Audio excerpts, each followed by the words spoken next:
stay passionate through the lows. Find strength in the chaos, no matter which way it goes. It's not easy being blue. Heartbreak comes in many ways, the hardest times, the darkest days, but all these things get washed away with us, with us. The highs might not come every day, but memories do, and memories stay. Enjoy that moment anyway with us, with us, with us.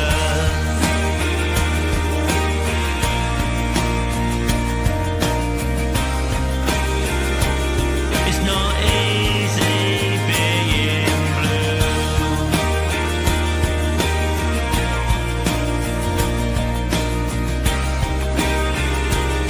It's not easy being blue. Good evening, ladies and gents, and welcome to the Monday assessment in partnership with the Gillingham Football Club Supporters Club and sponsored by Snodhurst Used Car Sales and Service Station. Tonight, the lunatic has taken over the asylum as we discuss Saturday's win against MK Dons. In a week where Gills fans haven't had a social media meltdown, who would have thought that a TikTok video of someone bathing in a pit would have turned him into golden balls? Let me just introduce tonight's guests. Evening. We have Stefan. Evening. Evening, Morris. How we doing? Yeah, I'm good, mate. And Tom? Evening. All right. Yeah, I'm good. I'm just going to start off, put you all three of you on the spot straight away, right? Because I'm sadistic. Gareth Ainsworth's been in the job for 4 games now. I want 3 words, right, to describe his first 4 games. And I'm going to go with you, Tom. Ooh, safely quite optimistic. James. Night and day. And Stefan. Interesting, exciting. That's 2. Interesting and exciting. And is the word. Yeah, optimistic as well. I'll use that because I am. Right, okay. So thanks for boring us, Stefan. We'll move on. Only joking, mate. We go to Don's facts. The club controversially moved to Milton Keynes in 2003 as the original Wimbledon, but changed their name to MK Dons in 2004. Stadium MK has a capacity of 31,000. The club are known for producing quality youth talent, most notably of all, which was Dele Alli. The chairman is Fahad Al Gharmin, and they have had 3 managers in the 24-25 season, very much like us. And MK Dons currently sit 19th in Sky Bet League 2. So we go on to the teams for Saturday's game. We had a surprise inclusion of Tate Holtham in goal. Sam Gell played right back. Connor Masterson and Shad Ogie were centre backs. Max Clark left back. We had Amani Little and Robbie McKenzie in the centre of midfield. We then had Romeo Hutton wide right, Ewan Williams playing in the 10 role, and Aaron Rowe playing wide left. And we had Elliot Nevitt up front. And our subs were Bradley Dack, Asher Agbin, Big One, Jaden Clark, Jack Nolan, Joe Bode, Ollie Hawkins, and JJ Morgan. Guys, I'll go with you, Stefan. What did you think of Tate Holtham being given the gloves? It was good to get to see him have his first professional game. I thought he did well. There was 1 or 2, edgy of seat moments where his distribution was a little bit weak. But apart from that, to be fair, he didn't have a lot of pressure to deal with. But I thought he handled it quite well, to be fair. James, after Tuesday night and a battling performance away at Chesterfield, what did you think of the team sheet? And what surprised you? Yeah, obviously Tate coming in was a surprise. As it turns out, it was injured through injury, so that was good to see that he's been relied upon there. Other than that, no other surprises really. Pleased to see him continuing with Rowe, and it's good to see Williams getting another go as well. So yeah, no huge surprises for me other than Holton, but I don't think that would have happened if Glenn hadn't tweaked his hamstring. So yeah, business as usual really. And Tom, what did you think of the formation? Because it's a slightly different formation on Saturday, and I know that Gareth tinkered with it throughout the game. What did you think of the starting formation? Yeah, it's hard to really work out what it was. I mean, you look at kind of Aaron Rowe specifically. You think of him as being a wide player, but he didn't. He started out kind of left hand side, then sort of drifted a little bit, and it was hard to really see where him and Williams fit in that kind of what looked like a 4-2-3-1 formation. But I think Gareth did say during the conference that he went with something a little bit different and then maybe changed it mid-game. He's just trying to sort of see what different things work. But I don't think it really worked in terms of fluency. I think it was a little bit, going forward, we didn't quite know who was playing where. So I think he might revert back to a two up front going forward. Yeah, lovely. Thank you very much. Subs. Any surprises on the subs bench? Surprised not to see Kumbeni. I don't know what the situation is there, whether he's injured or not, but I thought we would have seen him by now, at least on the subs bench. Obviously, Morgan and Agbinoni still in there as loan players, which is a slight surprise, I suppose. But then, we do have issues with other squad members being injured who are going to be here next season. So people like Josh Andrews and Ethan Coleman obviously aren't getting a look in at the moment because of that. But yeah, no real surprises other than Kumbeni for me, really. And Stefan. Yeah, I completely agree with what James has said there. I was a little bit surprised. I mean, I don't know. I'm assuming it's an injury that left Johnny Williams out of the squad completely because I actually thought he'd stepped up last couple of games. Yeah, no, it's good to see. They brought that back in. Agbinoni, I would have liked to have seen maybe get a little bit longer game time since he's come back, but obviously he's just trying to edge him in. But apart from that, yeah, I mean, personally, I probably wouldn't have picked Nolan. I don't think Nolan's looked all that good at all since early at the start of the season. But I think Ainsworth probably just struggled to get the numbers on the bench, to be fair. Yeah, Tom, during the week, Ainsworth spoke about Ethan Coleman maybe coming back into the fold, and he wasn't involved in the match day squad. What did you think of that? Yeah, it's strange. I mean, we don't obviously know how near to fitness he is. I mean, again, if he's not going to play at all, then don't name him. If he's not ready yet, don't put him on the bench in the first place. And maybe he needs another week away. Maybe he'll see him on Monday. But yeah, it's a strange one. You would have thought maybe that we would have seen him. The likes of Asher and Morgan aren't going to be here next time out, so their spot on the bench is kind of redundant, really. They didn't come on Saturday either. So I think if Coleman's fit enough to be on the bench next time out, he'll be on there. Because I'd like to see him before the end of the season just to see how he fares up. But there's a few players there on that bench that might not be here next season, or some that definitely won't, and a couple that might not be either. So if we got Coleman and Williams fit, then they should be on the bench. Yeah, I agree. I mean, for me, is it time to say to JJ and Asher, look, we're looking for next season now.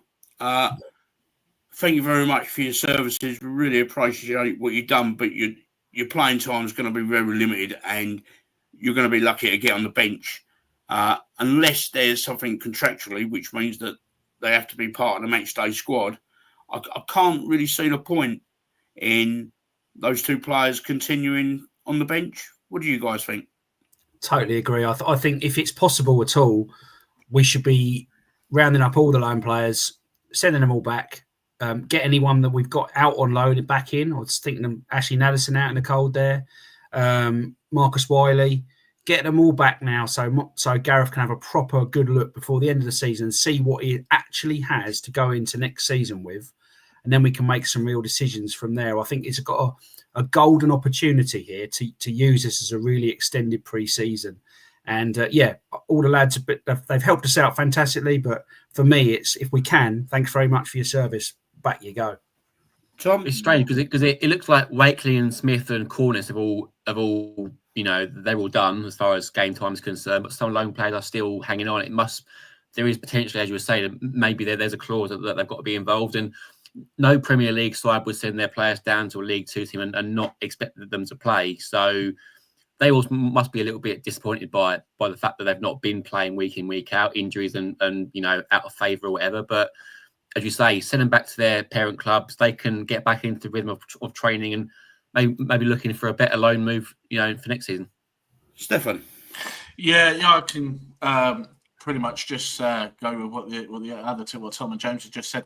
It's been unfortunate because if you look at players like Agbenone being out, most of the season with his injury, gone back to Palace, only just coming back now. Jimmy J. Morgan and Cornish, they both came in with a lot of promise for youngsters that, Cornish is supposed to be this young, up-and-coming midfield maestro that's great on the ball. And Morgan, a fantastic pacey finisher. And we've not, unfortunately, been able to see any of that from any of them this season. So, I agree. Maybe it's time to just say, look, thank you very much. Our league position's pretty much as it is going to be now, I think, till the end of the season. And, get the other guys back in and give them a bit of game time, see what's what. And then Gareth can make his decision in the summer. Okay, thank you very much, guys. We'll move on to the game. And, well, it was what it was. I'm sure I've put 45 minutes of discussion by for the first half. and I'm sure you three guys will feel it. To be honest, it was dreadful. It was a poor game of football. I wasn't entertained until the 95th minute. Tom, what was your views on the game? Well, the whole one or just the first half? Because I can't... just give me an overview of the whole game, mate. Yeah, no, of course. It was two teams. MK, I thought, would come down here and try and play for a draw. They were in a really, really poor run of form. They haven't won in 4 games. They've let in 12 goals. They weren't going to come here and build guns blazing. So it was really going to be up to us to drive the game a little bit and make it something. And unfortunately, first half, we weren't very good. We were a little bit disjointed for various reasons or another, And I felt like it was going to be a game where the second half subs will be made, shooting towards the rain and it will be time for us to, find a way through again. And ultimately, we did that at the last second. And I think we deserved it. We didn't really trouble the goal too much. We had a couple of half chances, but, Dak's header and a couple of shots wide. But it still would have been a harsh draw despite that, because MK offered nothing at all. They were woeful. I'm surprised and also not surprised too that some of the players that they've got didn't put in more of an effort, but I don't really care as far as that's concerned. We still got the win, but it was a poor game, end of season game when both teams were safe and, it kind of looked that way, but ultimately we did enough to get the win, and that's all that really matters. Stefan, what did you think of the game on Saturday?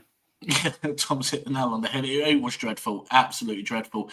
I just, again, it was a nothing game by looks of it. I would have expected us to have played better than what we did. I think we've played much better under Gareth since he's come in. That was probably the worst performance overall.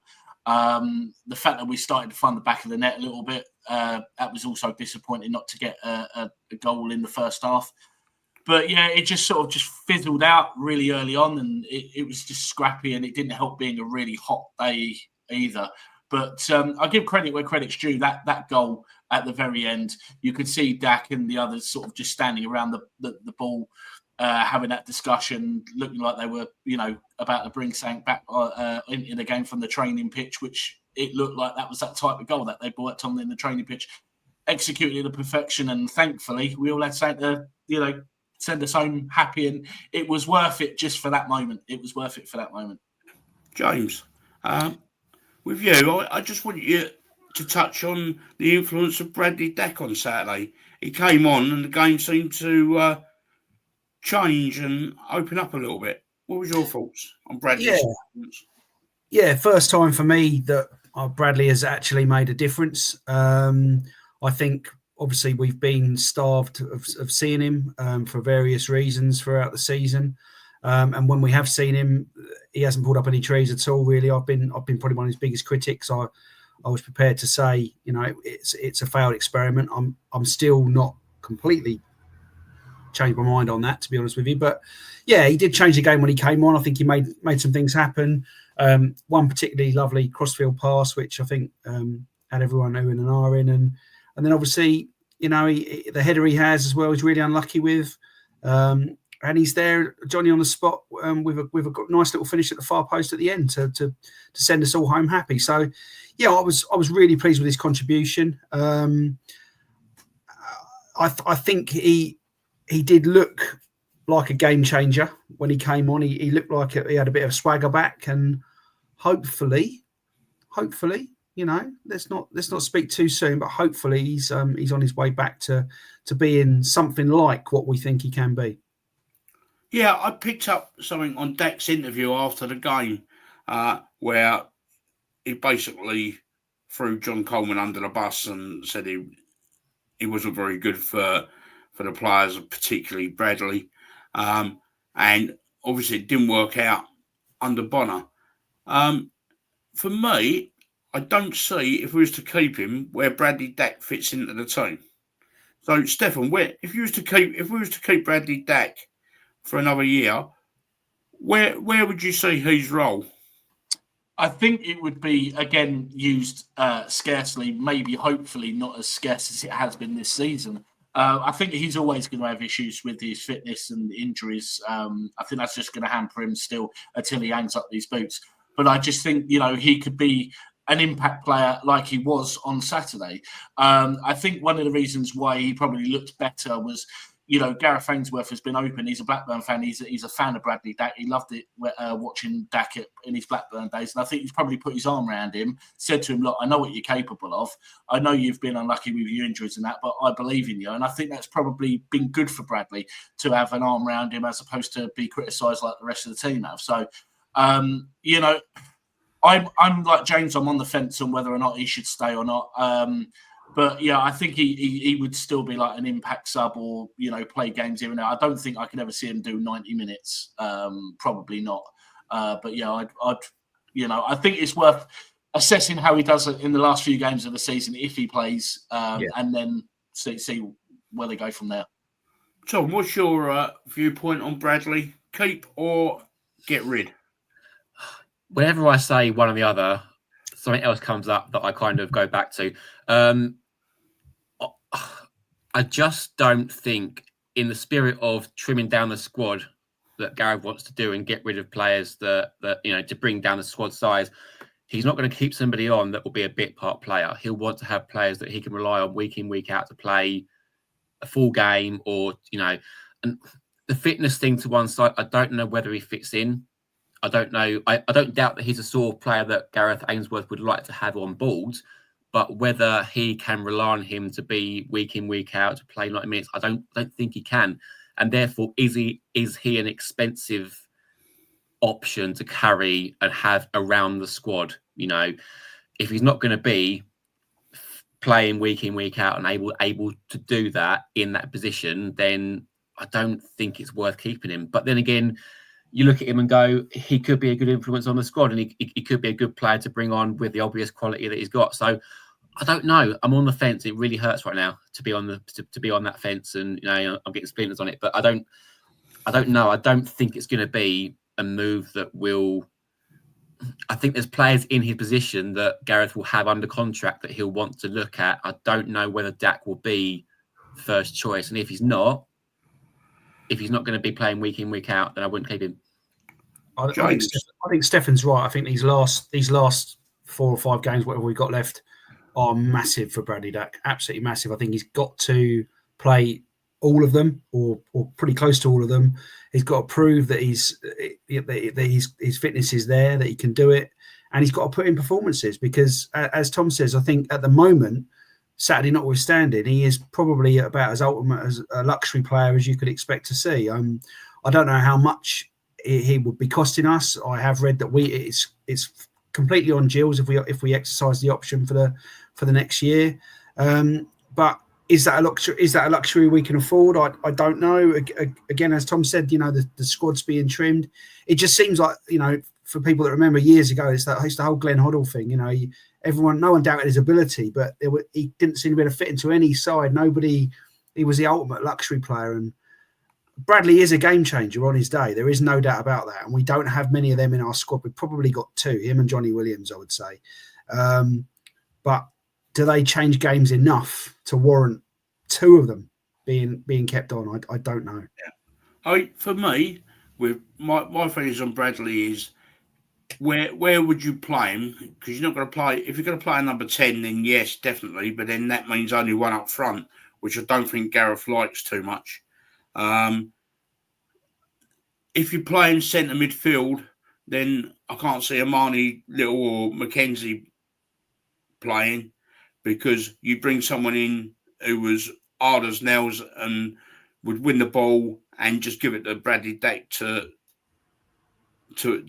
be our playmaker and to get things moving. Whether Dack can play centre midfield and get up and down like he used to, I don't know. Would a pre-season, a full pre-season, help him achieve that? I honestly don't know. So I'll ask one word answer. Would you keep him, Stefan? No. Oh, God. No. Yes or no? No. James? No. Tom? Clean sweep, no. You all said no, so I'm going to say yes. And that's not because we don't want to. It's because we think that it's just not feasible right now. Yeah, I just think that quality players don't come on very often, and I think if you're a good manager, you'll get a quality player in and design a system to allow a quality player to play.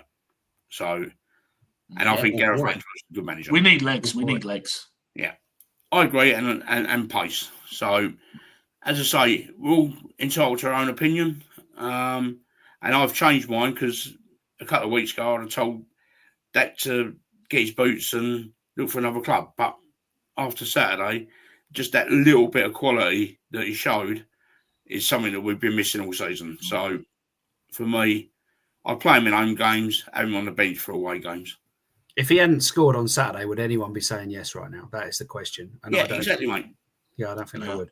I mean, if being present in those last few games we've got and shows enough, then maybe, you have to look at it and think, maybe we would keep him. But he's got to show that he can fit in and that he can still offer plenty. Yeah.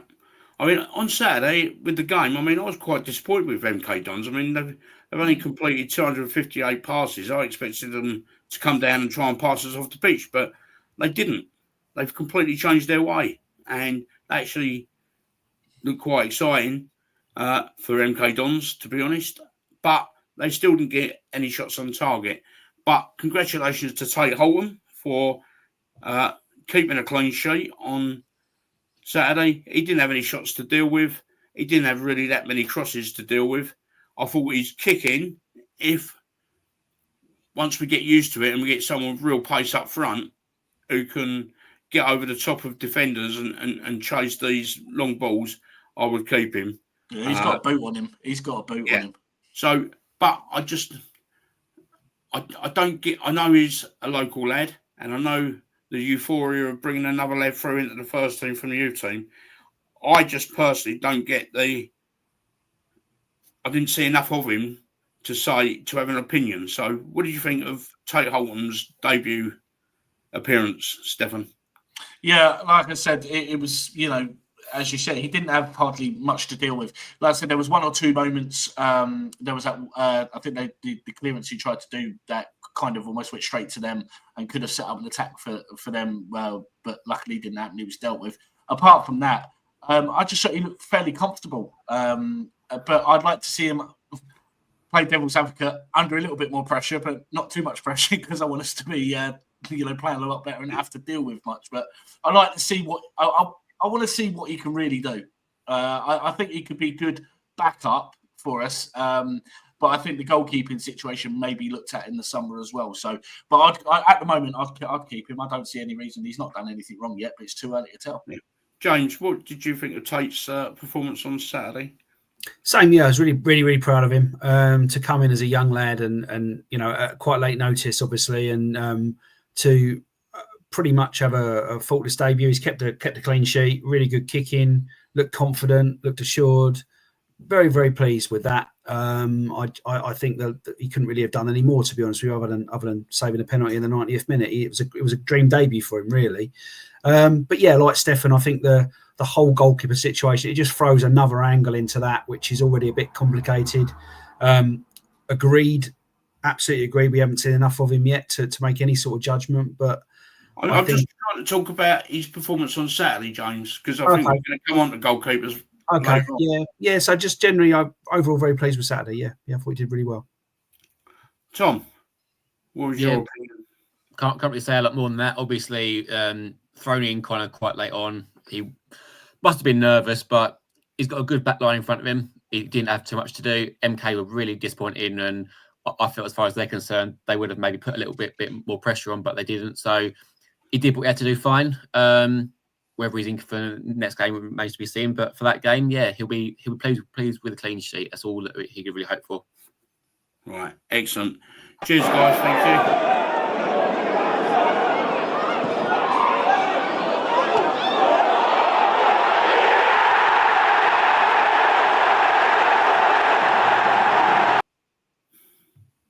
Right, we're going to this week's Man of the Matches. And James, I'll go with you first, as we was just talking about Tate Holton. Just for the reason that no one stood out to me at all. I just thought it was a really dull game. I was really struggling, and I just thought for a young lad to come in the way he did, lost knock-ins, to come in, keep a clean sheet, look very assured. I just think, what greater accolade than to give him player of the match as well, because I thought he did really well, didn't do anything wrong, and he came in with different pressures to everybody else. So yeah, he was my man of the match for that reason. Tom, you picked Sam Gell this week, and your reasons behind Sam? Yeah, many reasons. I think he's a real diamond, isn't he? The pace on him, unexpected. I think that what I like about Sam Gell was that he can make a mistake, but he's got the pace to make up for it. And ultimately, we saw that quite a bit on Saturday. He allows defenders to strikers to have one-on-one with him, because he knows that he can go and recover it. And I think second half as well, when we were a little bit laboured, a little bit slow getting out from the back, he was pushing us forward, running from deep, running down that right hand side, creating things, forcing the issue a little bit. And he was, for a while, our most attacking threat, which is weird to say, but he seemed to have both ends of the pitch covered, and I really thought he stood out. I think because he did actually get man of the match, didn't he, from a sponsor? I think he deserved it. Nobody else really stood out for me. I think he was head and shoulders above everybody else. So my candidate for man of the match. And Stefan, your reasons for giving Sam the man of the match award this week? Yeah, I think Tom's pretty much covered it all there. I totally agree with echo what he says. What I love about Sam as well, he's got such a mature head on his shoulders for such a young lad who's only playing his debut professional season. And every game I see him, even if there's a mistake and error in there, he just seems to get better and better. He just gets on with it. He doesn't seem to dwell on his mistakes. He stands up, he shows up well, and he's not frightened to get stuck in. And I admire that a lot about him. And I just think, I think one thing I do take away what John Coleman said when he was in his Sam Gell would be a big player for this club, and it wouldn't be too surprising if in a couple of years or whatever, big clubs start sniffing around for him. I hope he stays with us, in the long term. But credit to him, he's been absolutely outstanding, and he deserved it Saturday. Yeah, I mean, I went for Elliot Nevitt purely for his work rate. I thought he chased a lot of lost causes. He was up front on his own, didn't get much help. He certainly didn't get any balls for him to run onto to try and get any shots on goal.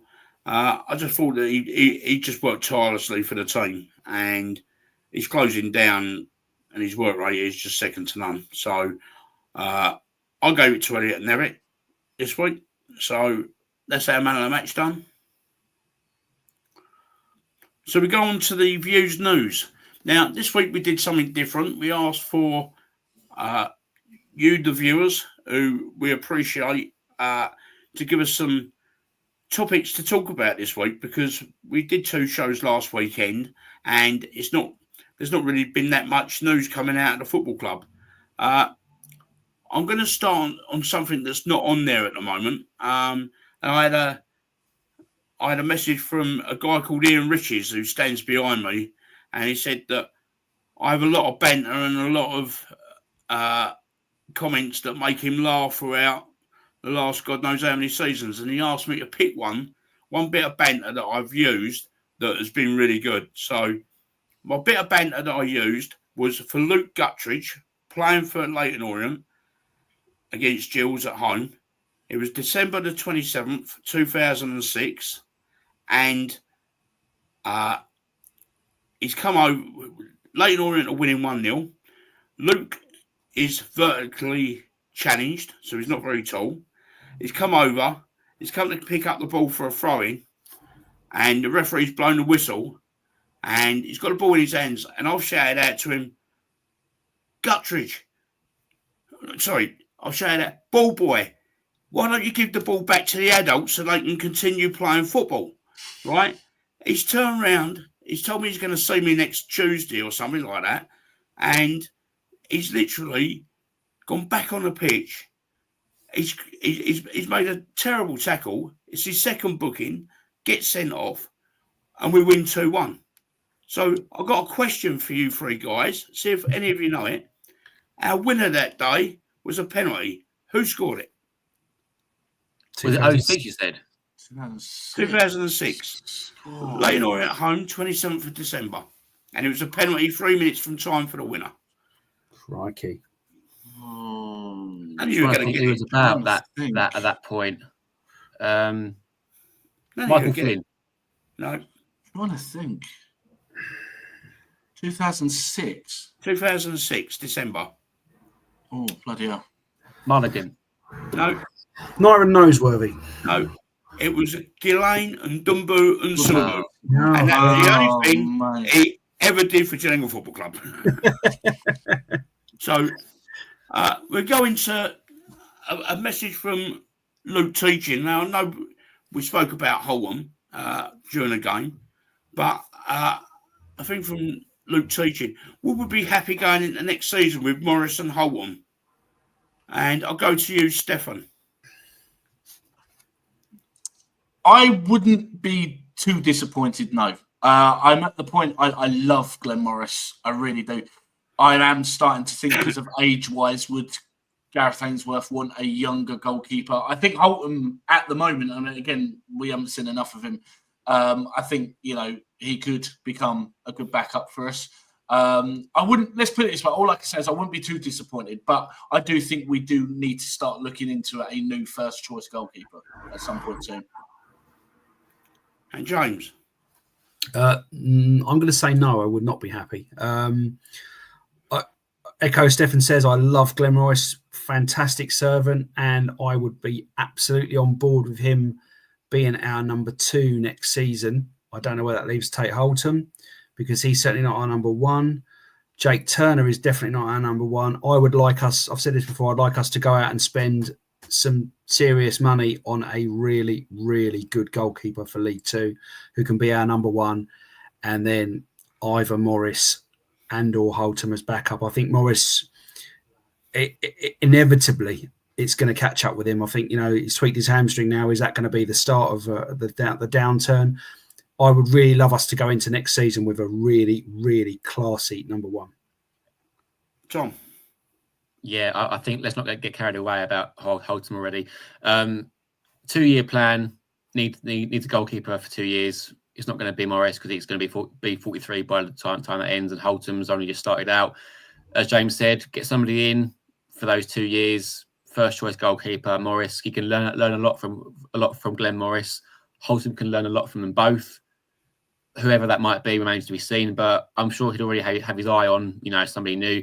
Turner's going to go. I don't think he's going to fit in to his plans. So yeah, we need we need 3 goalkeepers anyway. You can't just have 2 and rely on them for the whole season. But yeah, new goalkeeper. Not to diminish what Glenn does. You know, we love him and appreciate what he's done and can continue doing. But we need to have a new first choice goalkeeper going forward, I think. And Stefan. Yeah, as I said, I wouldn't be overly disappointed, but we do need to start looking at a new goalkeeper. Like I said, if Morris is happy to and he's able to play back up, like Tom said, we need 3 goalkeepers anyway. I think Holton, was just happy to get a start and to be in and around the first team squad. He's got plenty of time in front of him for us to see. Maybe next season's playing in a couple of those Tuesday night trophy games and give him some game time there. But yeah, we definitely need to look at some goalkeepers. But who, I don't know. There's a few out there that I know others have spoken about in the Rainham end. Someone said about nicking the Shrewsbury goalkeeper when they get relegated. But yeah, it needs to be done because Turner's not a good number 1 and he's not going to be a backup either. So Agreed. Sorry, Jake. Yeah, for me, I think we need 2 new goalkeepers, and we keep Tate within the club as a 3rd goalkeeper, but we loan him out to hopefully a National League side if we can, or National League South side, to give him more experience of playing men's football. But I think Morris, he was injured. He went down a couple of times for the Chesterfield game. Whether that was the dark arts coming into play or not, I don't know. He's tweaked his hamstring in training Friday. At some point, we're going to have to say goodbye. And I know the heartstrings say, let's keep him. He's done okay. And I'm hoping that he'll win Player of the Year this year and everyone can say goodbye and he goes out on a high. We've said goodbye to some fantastic goalkeepers over the years, haven't we? Like, we've been quite spoiled for great goalkeepers over the years, and this will be no different. I'd like to see him, coming in a coaching role when he hangs up his gloves anyway. I'd love to keep him around the club because he's a proper lovely guy, and he's got a lot of respect from everyone, from supporters to people around the club, and I think it'd be good to teach and coach. Right, so I don't think he should be a coach. Right, because I think Darren Abraham does a very good job with the keepers. What I'm going to put it out to you three as is a bit of an out there question. Would you employ Glenn Morris as our director of football? And I'll go to you, Tom. Depending on what a director of football's got to do, really, innit? I don't know. Whether or not Glenn would take that sort of option is another matter. Possibly. I mean, it depends what that would entail. I think if he was just overseeing the football side of things, then, maybe. But I don't know. I wouldn't jump to that. Glenn might even think that he's still got a year in him to play. Realistically, he might still play at a National League level or wherever if he's still got the appetite for it. So personally, I don't know if that's a jump I'd make, but depends on what the remit of a director of football is, really.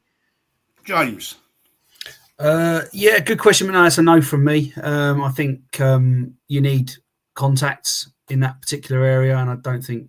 I'm sure Glenn knows a lot of people in the game, but not at the level that you would need to be for a director of football role. And I agree with Tom. I think he'll absolutely think he can go on a bit longer, whether that's with us or with someone else. I feel like he won't want to do that move just yet. I think that's a non-starter for me. Stefan? Yeah, I'm in agreement with James and Tom. James, for the exact same reason why I would say no. We need someone experienced that's got the contacts, that knows what to do in that role to be to benefit the club the best way possible. And I don't think he'll hang up the gloves anytime soon. I still think he'll go for another season or two, maybe probably in the national leagues. But yeah, it's going to be sad to see him go anyway. But when the time comes, and we've got to be ready for it. Yeah, I mean, for me, the only reason why I suggested it is I think as a club ambassador, right? I think he's second to none. I I think he has respect of his fellow professionals. So he's the go between Brad and Shannon and Gareth. He could be a good middleman. I think he's been around football enough to get to know context, but some of these people that go into director of football roles don't necessarily have the context to start off with, and sometimes we have to learn to live in the role. I don't think it should be a mega paid job for Glenn, but I think it's a role that he could be given an opportunity to show what he can do. But that's only my opinion. We'll go on to the next one, and this was from Arthur Agnott on X, and the reintroduction of safe standing. What do you think, James? I grew up standing up in the Rainham end, leaning on yellow bars. If we can do it, it's undoubted. It's no doubt in my mind at all that it would improve the atmosphere at whichever ground standing is implemented. Everyone's standing up. As soon as everyone sits down, it turns into a bit of a library. It happens in every ground. It's not just Gills. So yeah, if we can do it, and if it doesn't cost too much money, that is the sticking point, then absolutely we should be doing it. But at the moment, it's very much like the town end argument, isn't it? Do we need to be throwing money at things like that? I don't necessarily think so. Let's get our house in order first. Let's get the team right on the pitch. Let's get out of League Two, and then we can start thinking about things like that, I think. Tom? I stand anyway because I'm 2 rows back from the back of the Rainham end, block 4, so I already stand up. So to me, it wouldn't be too different. I like it. I sat down for a couple of games with my daughter recently, and I felt very hemmed in, very much like I didn't really know. Again, like James said, the atmosphere changes immediately when you're sitting down. It's not something that we should think of right now. I think, when we get back-to-back promotions under Ainsworth, we can then look at it, 2-year plan and all that. But yeah, it's a nice idea, but A, for grounds much bigger than ours, and B, for a level much bigger than ours. Stefan? Yeah, absolutely. Again, echo what the guys said. I mean, I missed the days growing up in the terraces. The atmosphere was just unbelievable. It's one of the passions and one of the things you fell in love with the club and the supporters, every weekend. My knees are shot to bits now, so my days of standing in the terraces are long over, unfortunately. Hence why I sit in the front row at the Rainham end. But for the younger supporters that are there that have never experienced it, and it'll be good for them to know what their old man and that used to go through, and family members before them went through. I don't see any problem with it, but again, as the guys say, it's not top priority right now. There's other things that need to be taken into account first. Yeah, I agree with the money side, but the question was, would we introduce it? Yes, I would introduce safe standing. I'd also knock the town end, scaffold down, put a terrace up there. There's terracing at Harrogate, Salford, and I don't know what the rules are, but I can't see why we can't have standing up the town end for those that still wish to stand for the game. I think with regards to having this roof and whatever, it doesn't really work for me financially at the moment, but putting a concrete terrace down, I can't see that costing too much. So thank you for the question, Arthur. We go for a question from James Bush. Since Gareth Ainsworth arrived and the upturn in performances, who is impressed enough to keep going into next season? And I'm going to go with you, Stefan. I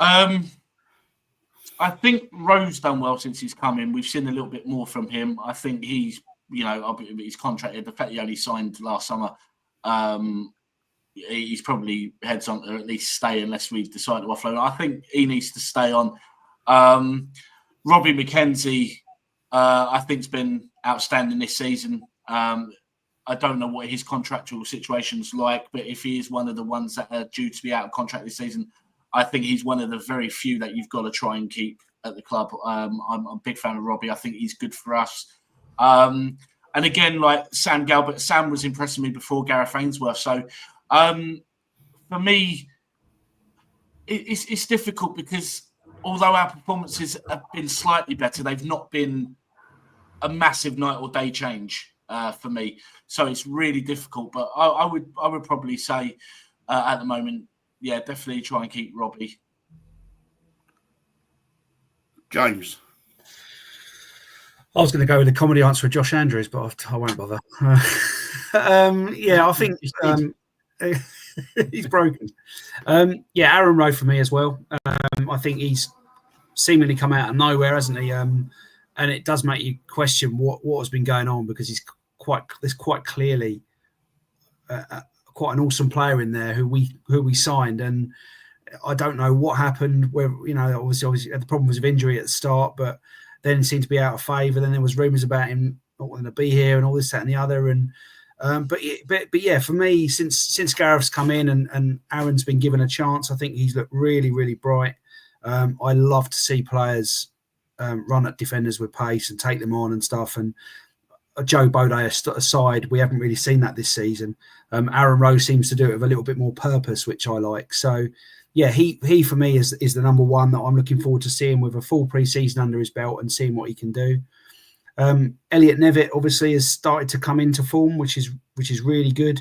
As we said before, the work ethic can't be questioned, but he started to just seemingly add that little bit of the little touch of goals that we know he's got. That that's started to come good now. So hopefully he can continue that in that vein to the end of the season and carry that on into next season, and that'll be like having a new 20-goal season striker if he can.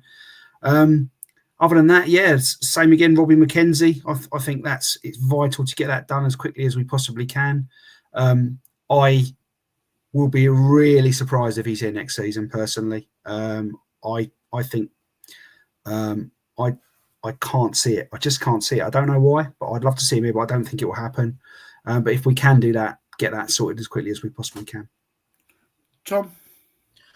In terms of under Ainsworth, there's obviously not many. There's only been a handful of games now. I think the fullbacks, Max Clark and Romeo Hutton, have been improved. Clark was already getting better under Coleman anyway. The fact that he was playing week in, week out, and he's now added a little bit more to his game, which is nice to see. So I think Clark's out of contract.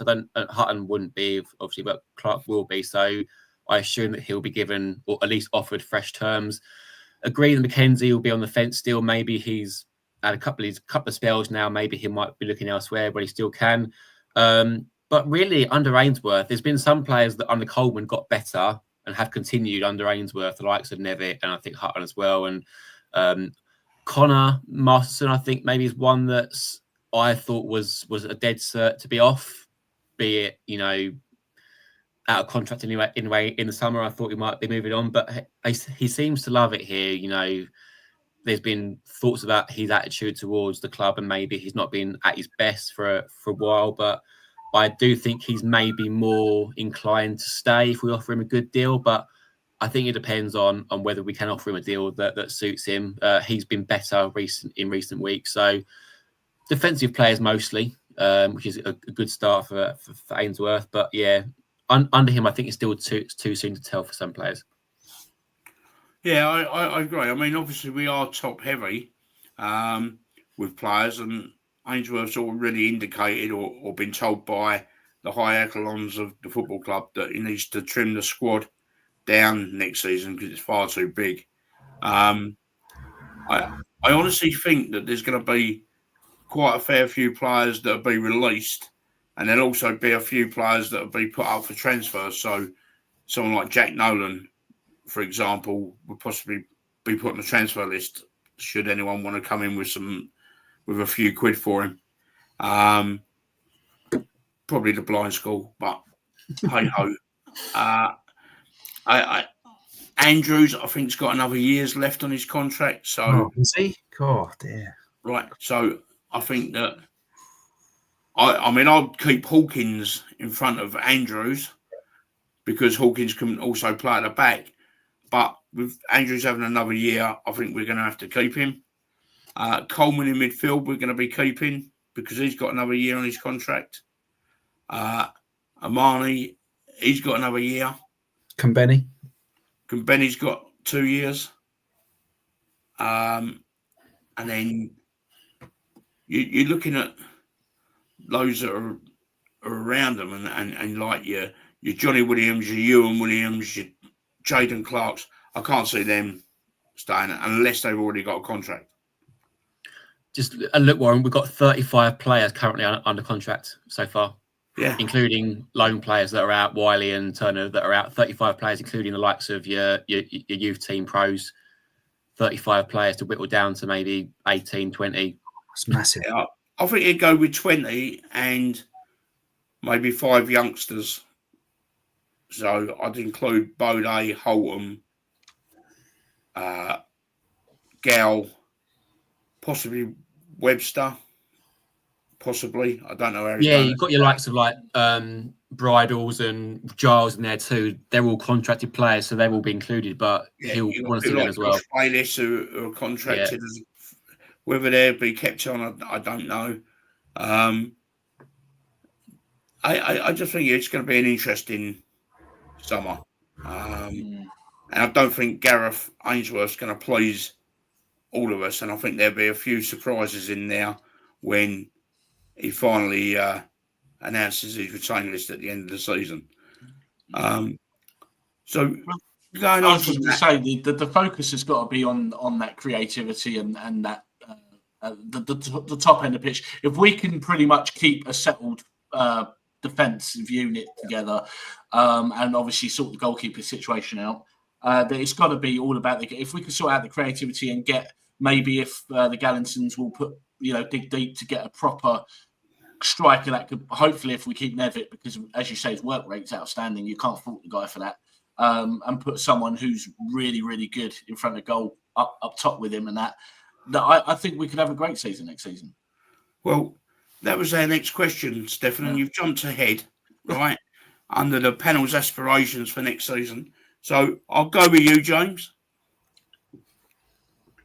Okay, well, as I said before, I'd like a really, really class number one to come in. Somebody who raises some eyebrows in the division. Somebody who other fans would be like, I wish we had him. I would love to see that turn up at Gills. I think a goalkeeper can make a huge difference to a team. And I think that would be a real shot in the arm for Gills, to be honest with you. And ironically, as Stefan was just saying, the defence isn't even the issue. But I do think it would make a big, big difference to us. So I'd love to see that. And I would also, at the other end of the pitch, I would love to see someone like Cole Stockton come in, someone like that, who everyone else would be like, wow, Gillingham are flexing their muscles again. If we can get those two areas sorted, I think everything else will kind of fall into place for us.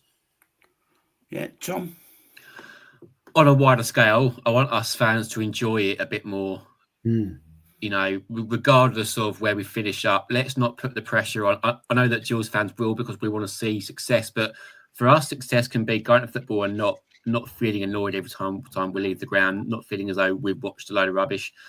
Enjoy football again, work with getting these results in a kind of, not rushing it and just enjoying it for what it is. In terms of player-wise, there's a few players. I think this is going to be a massive summer for rumour mills and who we want to see. Up front, I want to see a Gills team with Harry Smith in it. Yeah. Personally, what a signing that would be. And yes, we'll probably turn him into a 1-goal season striker, but it'll be fun while it lasted. No, listen, that's the sort of calibre of player that I want to see in League Two.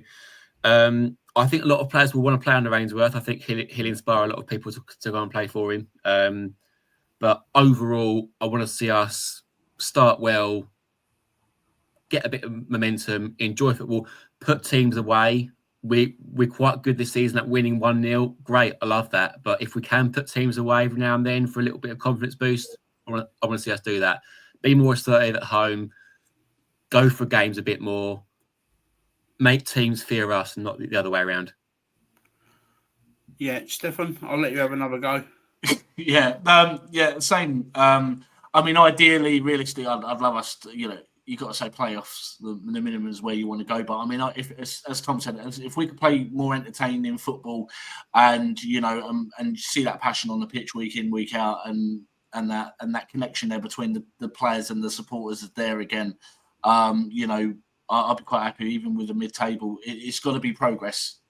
End of the day, it's got to be progress from where it's been the last 2 seasons. For me, All I want to do is see a team try for 46 games and not 10 games in a season. That is, to me, the bare minimum. I can put up with losing if we try. Even if we'd have lost at Chesterfield Tuesday night, that team would have given their all, and I'd have still clapped them off the same if they'd have lost as I did when we got a draw, because I thought we put in a real good shift. That's all I ask, and hopefully Gareth can sort out our front line, which, to be honest, our last 4 managers have been unable to do, and it's become, I think, for a lot of people, quite tedious, and I think a lot of where we're going to go next season will depend on summer signings, ins and outs, as to getting people back interested in going to watch Gillingham next season. But for me, Gareth started well. The teams are trying their best for him. I think he's a man manager. I think he's better than what Bonner and Coleman's been. And hopefully, long may it continue into next season. But like Tom, I just want people to enjoy going to football with their mates, have a good laugh, have a good drink, have a good sing-song, and enjoy going to football. Because that's what it's all about at the end of the day, and that's why we all work throughout the whole week. So, thank you very much, Jamie, for that question, and we'll move on. Right, new logos that Chris has looked at for next season. A big thank you to Reese from German Gills, who compiled the original, and it looks really good. Chris has just touched it up a bit, and looking at the new logo, what do we think, guys? Old or new? Stefan? No, I like the new one. I mean, I love the old one, but yeah, I really like the new one. I mean, I'd be happy with either. They both look really good. James? Yeah, I think they're both pretty good. I'd be a bit worried about Chris touching up a horse, to be honest with you. But other than that, I think it won't be the first time. Look at that way, yeah. Yeah. I mean, I think they're both good. The older one probably pops a little bit more for me, but I know nothing about stuff like that, so don't take my opinion. I think if it ain't broke, don't fix it. I quite like the old way, and not to diminish the new way at all. But I'm just visiting here. I don't really have an input. But no, they're both good. I haven't really got a keen eye for design, so yeah, they're both good. I like the original because Chris didn't do that one, so so we'll move on, and it's a split opinion. A look ahead, we've got Cheltenham on Good Friday, and we've got Wimbledon at home on the Monday. Cheltenham, their last 5 games, they've lost 4 and won their last one. And as we all know, we've drawn 4 and won 1. So put your wages on a 0-0 draw on Friday. And as for Saturday, I think we'll lose at home to Wimbledon, but I'm the ultimate pessimist. So what your thoughts on the weekend games, Stefan? Yeah, I'm going to go. I think Cheltenham Friday is going to be a 1-1 draw. I don't want to be too optimistic on us just because we've finally won a game at home, that we're going to get one on the road immediately after. But yeah, I think it'll be a 1-1 draw, and I think we'll beat Wimbledon 1-0 on Monday. James? I think we'll play with the handbrake off a little bit now. I think we know we're mathematically safe. I think the players know that they can go out and express themselves. I think Ainsworth will want them to go out and express themselves. I can see us taking 6 points from these two. I really can. Good man. Tom?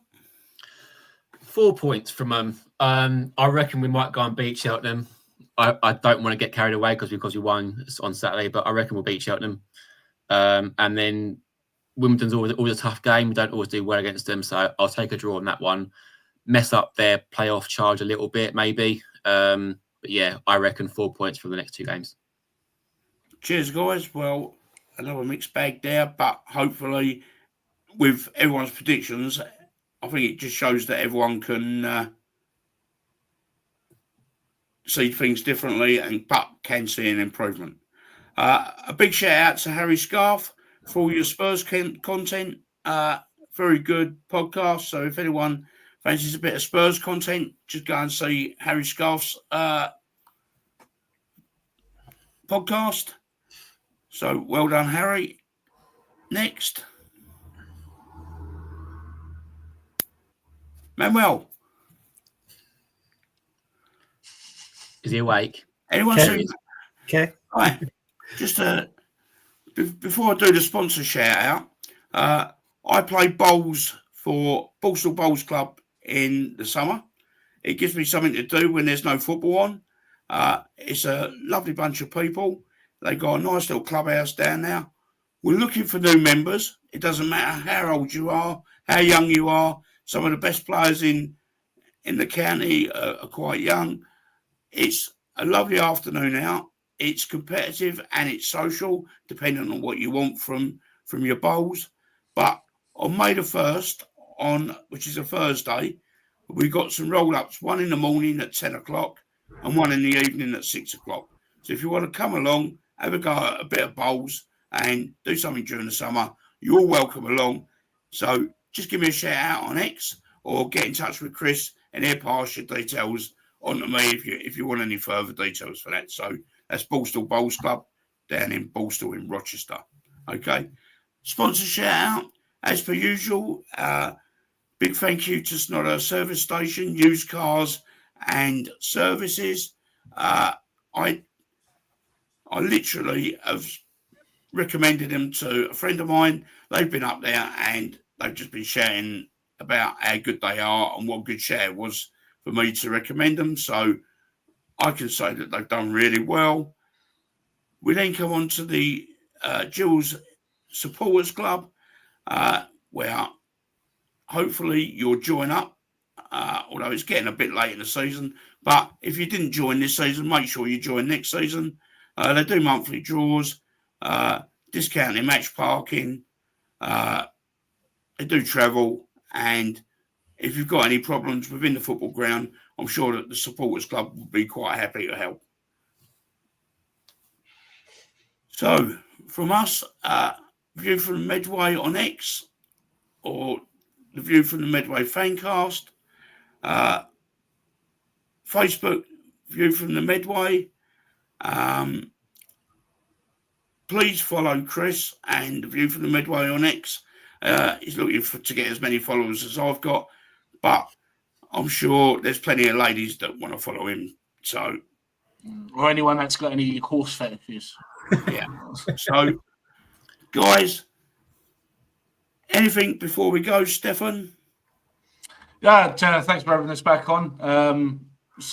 Looking forward to the football over Easter weekend and that, and hopefully we can get as many points as we can. So up the Gills.